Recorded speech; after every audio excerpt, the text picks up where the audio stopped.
Now, continuing with our Weibo coverage of the situation in the South China Sea, a prominent military commentator in China, Zhang Zhaozheng, stated on a television program that there is a 30% likelihood the conflict between China and the Philippines would escalate into an armed conflict.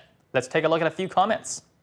Everybody knows General Zhang's predictions are always the opposite. That means the chances of war is 70%. Oh no, it's over.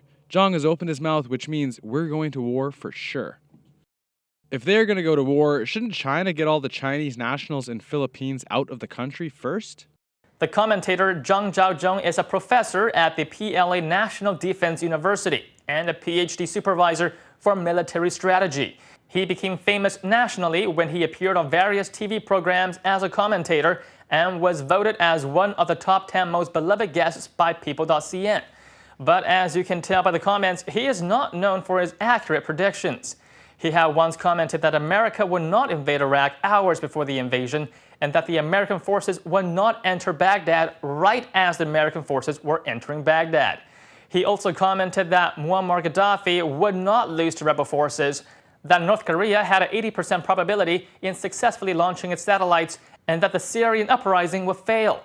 Now, I think he might have better odds with a coin flip. Okay, now let's get a few more comments from China's industry professionals. The confrontation in the South China Sea has been at a stalemate for several days.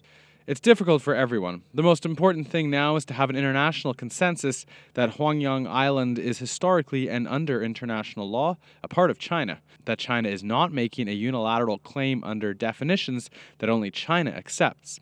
Then we can give the Philippines an ultimatum, that we are willing to use force. For those people who are running their mouths about using force, now need to learn to use your heads. But 80% of those who want to go to war are probably suggesting it out of a sense of patriotism. Well, it seems Professor Zhang presents a much more cool-headed approach that calls on international communities to back up China's claim before China considers the use of force. Next, we have Yang Tao, a professional investor. Yesterday, I bought some shares in Jiangmen Heavy Industries. It broke out today, sold it. Then bought some China oil field services and offshore oil engineering to express my support to the government in their stance in the South China Sea. If the government successfully deals with the Philippines, then mining prospects for offshore oil in the South China Sea should also be quite optimistic. Spoken like a true investor, always looking out for opportunities to make a buck. Well, that's it for this segment of On the Radar. Next up, we cross over to you guys and find out what Americans are asking about China in Microcross when we come back.